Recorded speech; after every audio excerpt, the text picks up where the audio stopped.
உபாகமம் 7ஆம் அதிகாரம் 6ஆம் அதிகாரம் 7ஆம் வசனம். பாருங்க, நீங்க சத்தியத்தில் நிக்கிறீங்க, நீங்க ஆவிக்குரிய ஆராதனை செய்றீங்க, நீங்க ஆண்டவர் ஒருவரையே ஆராதிக்கணும்னு நீங்க தீர்மானம் பண்ணியாச்சு. ஏன்? வயிற்று வலியிலிருந்து சுகத்தை தந்தார், பாடுகளிலிருந்து விடுதலை தந்தார், கஷ்டத்தில் விடுதலை தந்தார், கடன் பிரச்சனையிலிருந்து விடுதலை தந்தார், அல்லது கர்த்தர் ரட்சித்தார், ஆண்டவருடைய வசனத்தினால் கர்த்தரனை நடத்தினார், நம்ம ரட்சிக்கப்பட்டாச்சு. பிள்ளைகள், நாம் கர்த்தர் ஒருவருக்கே ஆராதிப்பேன் என்ற தீர்மானம் இருக்குமானால் இன்றைக்கு ஒரு தீர்மானம் பண்ண வேண்டும். நானும் என் வீட்டாரும் என் கர்த்தரையை சேவிப்போம். எத்தனை பேருக்கு நான் சொல்றது புரியுது? எத்தனை பேருக்கு நான் சொல்றது புரியுது? நான் மட்டுமல்ல என் வீட்டாரும், நான் மட்டுமல்ல என் மனைவி, நான் மட்டுமல்ல என் புருஷன், நான் மட்டுமல்ல எனக்கு கத்த தந்த பிள்ளைகள், எனக்கு கத்த தந்த பிள்ளைகள். ஆமா பிரதர், அதான் 7ஆம் வசனத்தை படிங்க. நீ அவைகளை நல்ல டீச்சர் யார் தெரியுமா? அம்மா. நல்ல டீச்சர் யாரு? அம்மா.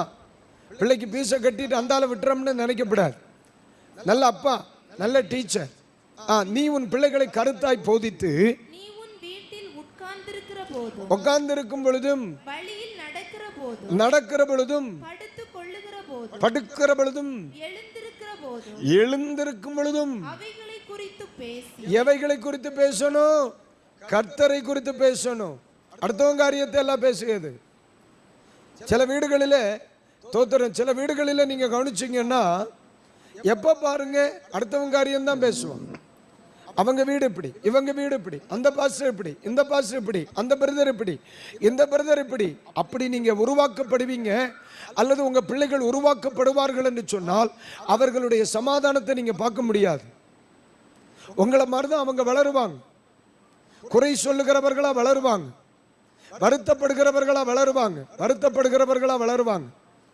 அப்போ இன்னைக்கு நான் இது உங்களுக்கு சொல்ல காரணம் என்ன? பிள்ளைகளுக்கு எதை குறித்து பேசணும்? நான் கர்த்தரை ஆராதிக்கிறேன், கர்த்தருக்குள்ள நிக்கணும், நல்லா படிக்கணும் மக்களே, நல்லா ஜெபம் பண்ணணும், ஆண்டவருக்கு ஊழியம் செய்யணும். எதை குறித்து பேசணுமா? ஏன்? நான் கர்த்தர் ஒருவருக்கே ஆராதனை செய்யணும்னு தீர்மானம் பண்ணினேன். நானும் என் வீட்டாருமோ கர்த்தரை சேவிப்போம் என்ன செய்தோம்? தீர்மானம் பண்ணணும். நான் சத்தியத்தை கரைஞ்சேன், வசனத்தில் வந்தேன், தேவ கிருபையில கற்றுக்கொண்டேன். என் பிள்ளைகள் நாளைக்கு அவர்கள் தேர்வு செய்வதல்ல, நாளைக்கு அவர்கள் என்ன தேர்வு செய்ய வேண்டும் என்று இன்றைக்கு நான் அவர்களை போதிக்கணும்.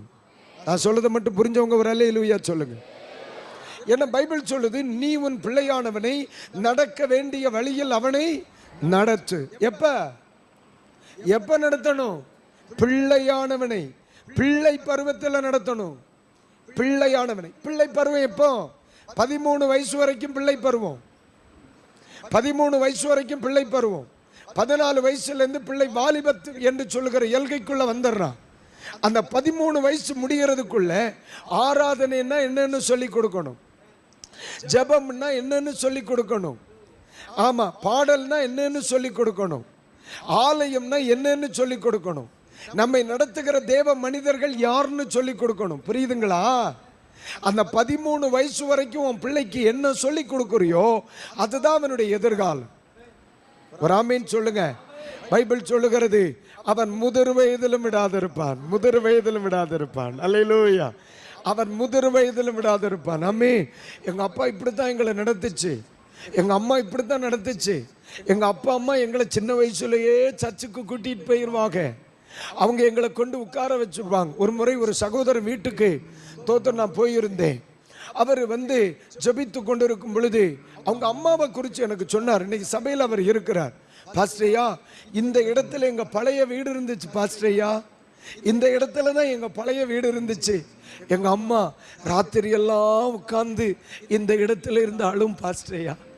எங்க அம்மாவனுடைய கண்ணீர் தான் எங்களை வாழ வச்சிருக்கு. அதை பார்க்கும் பொழுது எவ்வளவு சந்தோஷமா இருக்குங்க.